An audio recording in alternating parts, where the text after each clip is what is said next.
வணக்கம். இன்னைக்கு gold, silver, crude oil உடைய டெக்னிக்கல் வியூ பார்க்கலாம். நாளைக்கு நமக்கு மதியம் 3 மணிக்கு லைவ் இருக்கு. ஜாயின் பண்றவங்க பண்ணி உங்களுடைய டவுட்ஸ கேளுங்க. இன்னைக்கு நியூஸ் அப்படின்னு பார்த்தோம்னா, பெரிய நியூஸஸ் கிடையாது. நாளைக்கு நியூஸஸ் இருக்கு. ஆஸ்திரேலியாவோட நியூஸ் இருக்கு. யூரோப், கேட் அண்ட் நாளை மிட்நைட் ஒரு 12:30 மணிக்கு நமக்கு பார்த்தீங்கன்னா, ஃபெட் இன்ட்ரெஸ்ட் ரேட் இருக்கு. ஸோ, இத பேஸ் பண்ணி தான் மார்க்கெட் வந்து மூவ்மெண்ட் ஆகும். ஸோ, அடுத்த நாள் வெள்ளிக்கிழமை பார்த்தீங்க அப்படின்னா, நமக்கு நான் ஃபார்ம் பேரோல் இருக்கு. ஸோ, 2 பெரிய நியூஸஸ் இருக்கு. அதுக்காக தான் மார்க்கெட் வந்து ரொம்ப ஸ்லோவாக ஒரே ரேஞ்ச்க்குள்ள இருக்கு. ஸ்லோன்னு சொல்றத விட ரேஞ்ச்க்குள்ள இருக்குது. ஸோ, ஃபர்ஸ்ட் DXY பார்த்தரலாம். ஸோ, DXY பொறுத்தவரைக்கும் மார்க்கெட்ல பார்த்தீங்க அப்படின்னா, ஒவ்வொரு முறையும் மார்க்கெட் வந்து ஒரு கன்சாலிடேஷன்ஸ் போடும் பொழுது போட்டுட்டு கண்டிப்பாக பிரேக் அவுட்ஸ் நடக்கும். இந்த முறை நாங்க எதிர்பார்க்குற பிரேக் அவுட் என்ன மாரி இருக்கும் அப்படின்னு பார்த்தீங்கன்னா, கீழ வந்து மேல போகணும். ஸோ 102.75 பக்கமா வந்துட்டு, சப்போர்ட் எடுத்துட்டு மார்க்கெட் மேல போகணும். இதுதான் எக்ஸ்பெக்ட் பண்றோம். கண்டிப்பா இந்த ஹைய பிரேக் பண்ணி மார்க்கெட் வந்து என்ன பண்ணும் அப்படின்னா, நெக்ஸ்ட் 105.50 அப்படிங்கிற லெவலுக்கு போகும். அத பிரேக் பண்ணும்போது, கண்டிப்பா ஒரு 107ல ஒரு சப்போர்ட் இருக்கு. ரெசிஸ்டன்ஸ் இருக்கு. அதையும் பிரேக் பண்ணி மார்க்கெட் மேல போகலாம். மேக்ஸிமம் இந்த ரேஞ்ச்க்குள்ள மார்க்கெட் வந்து திரும்பிடும். ஸோ, இதுதான் மேக்ஸிமம் எதிர்பார்க்கக்கூடிய ஃபர்ஸ்ட் ரெசிஸ்டன்ஸ் லெவல். இங்க வந்து திரும்புதான்னு பார்க்கணும். இங்க திரும்பினால் மார்க்கெட்ல நல்ல ஒரு செல்லிங் சான்சஸ் கிடைக்க வாய்ப்புகள் இருக்கும். ஸோ, இன்னைக்கு பெரிய மூவ்மெண்ட் இருக்காது. கீழ கொஞ்சம் வந்து DXY அப்படின்னு நின்னுக்கும். பட் நமக்கு 102.75 எப்ப ரீச் பண்ணுதோ, மேபி இது ஒரு ஃபிளாஷா கூட வந்துட்டு போலாம். ஒரு ஷேடோவாக கூட வந்துட்டு போகலாம். ஸோ வந்து சப்போர்ட் எடுத்தால் தான் நம்ம மேல போ முடியும். இதே மார்க்கெட் 102க்கு கீழலாம் க்ளோஸ் பண்ணிட்டான் அப்படின்னா, மார்க்கெட் கீழ வர ஆரம்பிச்சுரும். இதெல்லாம் உடைச்சு கீழ போய் தான் மார்க்கெட் சப்போர்ட் எடுக்கும். ஸோ இதுதான் இப்போதைக்கு இருக்கிற மார்க்கெட் வியூ. நெக்ஸ்ட் பார்த்தீங்க அப்படின்னா, ஆயில். ஸோ க்ரூட் ஆயில் பொறுத்தவரைக்கும் மார்க்கெட் வந்து அப் ட்ரெண்ட்ல தாங்க போயிட்டுருக்கு. இப்ப பிரைஸ் வந்து நம்ப எதிர்பார்த்ததும் பை தான் எதிர்பார்த்திருந்தோம். அதே மாரி நடந்துருச்சு. இப்ப இந்த டாப் உடைய இடத்துல வந்து நிக்குது. இது வந்து மார்க்கெட் இப்படி போயிட்டு சின்னதா ஒரு டிராப் குடுத்து பிரேக் பண்ணி இப்படி போலாம். இதான் ஸ்ட்ரெச்சர் ஃபார்ம் ஆகுறதுக்கான சான்சஸ் வந்து இந்த இடத்துல அதிகமா இருக்கு.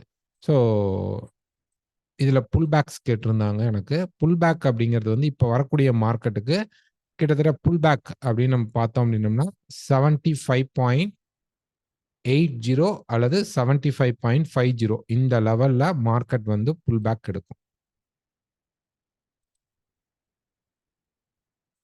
ஓகேங்களா? இதுவே புல் பேக் தான்.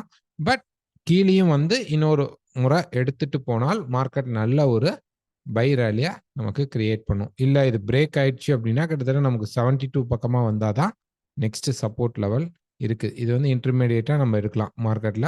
இந்த டாப் பிரேக் பண்ணி மேல போலாம். ஸோ இப்ப மார்க்கெட் எங்க நிக்குது அப்படின்னா, இந்த இடத்துல நிக்குது. இதுவும் ஆல்மோஸ்ட் ஒரு ட்ரையாங்கிள் ஃபேஸ் தான். பட் பரவால்ல. பிரைஸ் இங்கருந்து என்ன ஆகும்? மேல போனதுக்கு இங்க புல் பேக் எடுத்து திருப்பி மார்க்கெட் மேல போய் முடிப்பான். ஓகேங்களா? மினிமம் 82 வரைக்கும் நமக்கு சான்சஸ் வந்து மார்க்கெட் குடுக்கும். ஓகே. இந்த இடத்துல பை எடுக்கலாம். வித் ஸ்டாப் லாஸோட. நெக்ஸ்ட் பார்த்தீங்கன்னா சில்வர்.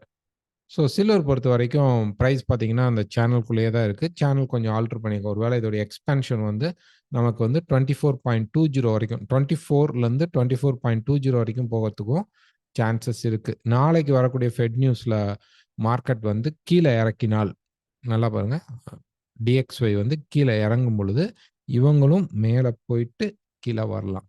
ஸோ இது வந்து நமக்கு வந்து பார்த்தீங்க அப்படின்னா, ஷார்ட் டெர்ம் தான். ட்ரெண்டிங் பை கிடையாது. ஓகே. வீக்ல வந்து சொல்லியிருந்தாங்க. இது வந்து ட்ரெண்டிங் பைன்னு பாருங்கன்னு சொல்லிட்டு லாஸ்ட் வீடியோல கூட கமெண்ட் யாரோ பண்ணியிருந்தாங்க. நான் வீக் சார்ட் காட்டுறேன். ஸோ இது வந்து ஹெட் அண்ட் ஷோல்டரா சொல்லியிருந்தாங்க. ஹெட் அண்ட் ஷோல்டர் கிடையாதுங்க. இது வந்து மார்க்கெட்ல பார்த்தீங்க அப்படின்னா, இன்னும் கொஞ்சம் உங்களுக்கு இந்த இடத்துல ஒரு ஒரு ஸ்ட்ரெச்சர் நான் வந்து வரைஞ்சு காட்டுறேன். ஒரு ஷார்ட் டெர்ம் ஸ்ட்ரெச்சரா. இங்க பாருங்க. இப்படி இருக்கு. இது ஒரு சேனல் ஃபேஸ். இதுக்குள்ள மல்டி சேனல்ஸ் நடந்துட்டு இருக்கு. இப்ப பாருங்க. இதுக்குள்ள இப்படி ஒரு சேனல் இருக்கு. இது பிரேக் ஆயிடுச்சு. இப்ப இதுக்குள்ள இப்படி ஒரு சேனல் இருந்தது. இது பிரேக் ஆயிடுச்சு. அதோடைய ரீடெஸ்ட் பாயிண்ட் தான் இது. இத முடிச்சுட்டு மார்க்கெட் கீழயும் வரும். 19 வரைக்கும் வரதுக்கு வாய்ப்பு இருக்கு. நான் எதிர்பார்க்கிறேன். பட் தெர்ல. அது எப்படி நடக்கும்னு. ஸோ இந்த இடத்துல நம்ம வந்து செல்லிங் சான்ஸ் தான் எதிர்பார்க்க போறோம். ஏன் வந்து இது வந்து ஹெட் அண்ட் ஷோல்டர் கிடையாது அப்படின்னா, ஹெட் அண்ட் ஷோல்டருக்குலாம் இது வந்து சான்ஸ் குடுக்கல. இத சொல்றாங்க. இது வந்து இது ஒரு ஷோல்டராக இருக்கும். இங்கருந்து மார்க்கெட் மேல போகும் அப்படிங்கிறாங்க. அதுக்கு முதல்ல இந்த பாயிண்ட்ட உடைக்கணும். ஓகே. உடைச்சதுக்கு அப்புறம் தான் இந்த ஆக்டிவேட் ஆகி போகும். ஸோ நான் எட்ஜ்லயே பிடிக்கிறேன் அப்படின்னு சொல்லி நீங்க எதிர்பார்க்கலாம். இல்ல நான் வந்து மொத்தமா ஒரு பெரிய ஸ்விங்கும் பிடிப்பாங்க. சில பேர் வந்து இத வந்து ஹெட் அண்ட் ஷோல்டரா கூட சொல்லலாம். இத கூட அக்செப்ட் பண்ணுவேன் லைட்டா. பட் இது ரொம்ப காம்ப்ளக்ஸ் ஷோல்டர். இது காம்ப்ளக்ஸ். இங்க வரும்பொழுது இங்கேயே பிரேக் அவுட் ஆயிடுக்கும். இதுக்குள்ள பாருங்க எத்தன காம்ப்ளக்ஸ் ஷோல்டர்ஸ் வந்திருக்கு. அதே மாரி இங்கேயும் பாருங்க எத்தன காம்ப்ளக்ஸ் ஷோல்டர்ஸ் வந்திருக்கு. இதெல்லாம் வந்து நம்ம வந்து ஒரு அம் ஹெட் அண்ட் ஷோல்டராக இன்வெர்ஸ் ஹெட் அண்ட் ஷோல்டராக எடுத்துக்க முடியாது. நான் இல்ல சார் நான் இந்த ஒரு பர்ட்டிகுலர் பார்ட் தான் சொல்றேன் அப்டின்னீங்கனாலும், இது ஹெட் அண்ட் ஷோல்டருக்கு வராது. ஓகேங்களா? அ அவ்ளோ டெக்னிக்கல்ஸ் இங்க வந்து ப்ராப்பரா அதாவது அந்த மெத்தட் ரூல்ஸ் வந்து இங்க வந்து வல்ல. ஓகே. ஸோ என்ன பண்ணணும் அப்டின்னா, நான் இப்ப சொன்ன மாரி மேல ஏறும்போது இந்த இடத்துல ஒரு செல்லிங் பாயிண்ட் கிடைச்சா செல் எடுக்கலாம். இன்னும் மார்க்கெட் திரும்பல. Next gold. ஸோ கோல்டு பொறுத்தவரைக்கும் கோல்டும் வீக்ல பார்க்கலாம். கோல்டும் பார்த்தீங்கன்னா, ஒரு சும்மா ஒரு ஒரு ட்ராப் ஃபேஸ்ல மார்க்கெட் வந்து லைட்டா அப்படி சும்மா மேல போயிட்டு இருக்குது. இது ஒரு ரெசிஸ்டன்ஸ்க்காக காத்திருக்கு. அவ்வளோதாங்க. ஓகே. இந்த இடத்துல பார்த்தீங்க அப்படின்னா, மார்க்கெட் வந்து மேல சும்மா ரைஸ் ஆயிட்டு இருக்கு. ஆல்ரெடி பார்த்தீங்கன்னா, மார்க்கெட் டவுன் ஃபேஸ்ல இருக்கு. ஒரு டாப்ல வந்து நம்ம செல் ட்ரை பண்றது பெஸ்ட்டாக இருக்கும். இப்போ 4 ஹவர்ல பார்த்தீங்க அப்படின்னா, மார்க்கெட் வேக வேகமா போயிட்டு இருக்கு அப்படின்னா, திருப்பியும் சொல்றேன். நாங்க எதிர்பார்க்குற லெவல்ஸ் தான். 2042 மினிமம் டச் பண்ணணும். 2047லேருந்து கிட்டத்தட்ட 60 வரைக்கும் கூட வச்சுக்கலாம். 60 வரைக்கும் கூட மார்க்கெட் வந்து ரெசிஸ்டன்ஸ் எடுத்தால் செல் ட்ரை பண்ணலாம். இதோடைய டார்கெட் வந்து கொஞ்சம் பெருசாக இருக்கும். 1980 ஆர் 70 வரைக்கும் ஃபர்ஸ்ட் டார்கெட்டாக நமக்கு மார்க்கெட் போக சான்சஸ் உண்டு. இன்னும் அந்த லெவல் போகல. இன்னைக்கு வரக்கூடிய நியூஸஸ்ல இப்படி மேல போயிட்டு தென் இத போய் ரீச் பண்ணதுக்கு அப்புறம் தான் மார்க்கெட் ஃபால் ஆகும். ஓகேங்களா? ஆ நெறைய வந்து இப்ப பை போலாமா? அப்படின்னு சொல்லி கேட்குறீங்க. ஆக்சுவலா வந்து பை இல்ல. அப்படியே ஒரு வேள மார்க்கெட் வந்து இந்த 42, 47 ரீச் பண்ணல. அப்ப என்னங்க பண்ணலாம்? அப்படின்னா, கீழ வந்து 2017லேருந்து 2010க்குள்ள நமக்கு மார்க்கெட் வந்து திரும்பினால் பை ட்ரை பண்ணுங்க. மேல போனா செல் ட்ரை பண்ணுங்க. இது 2ம் தான் லெவல்ஸ். ஓகேங்களா? நாளைக்கு லைவ்ல கூட நம்ம அதுக்குள்ள மார்க்கெட் ஏதோ ஒரு இடத்துல போய் நமக்கு செட்டில் ஆகும். இல்ல மேல போகல. ஈவினிங் நியூஸ்ல டக்குன்னு கீழ வருது அப்படின்னா, கீழ பை கிடைக்குதான்னா, அதையும் நம்ம வந்து டிஸ்கஸ் பண்ணலாம். அல்லது மேல செல் இப்ப போய் நின்னுட்டாலும், நம்ம செல் எடுக்க ட்ரை பண்ணலாம். மார்க்கெட்ல இது ஒரு ரேஞ்ச் தான். இந்த ரேஞ்சுக்குள்ள இருக்கக்கூடிய ஒரு ஷார்ட் டெர்ம் செல்லிங் பாயிண்ட்ல நம்ம டாப் ரெசிஸ்டன்ஸ்ல செல் ட்ரை பண்றோம். ஆக்சுவலா கீழ கமாண்ட்ல வந்து நீங்க சொல்றது ஓகே. பட் எனக்கு புரிய மாட்டேங்குது அப்படிங்கிறாங்க. சில பேருக்கு புரியல அப்படின்னா, நீங்க உங்களுடைய ஓன் டெக்னிக் மெத்தட யூஸ் பண்ணீங்க. நாங்க குடுக்கறது மார்க்கெட் எங்களுக்கு திரும்பும்போது நாங்க ஒரே ஸ்டேபிள் பை அப்படின்னு நாங்க சொன்னா மார்க்கெட் பை ஆகாது. செல் அப்படின்னு நாங்க சொன்னாலும் மார்க்கெட் செல் ஆகாது.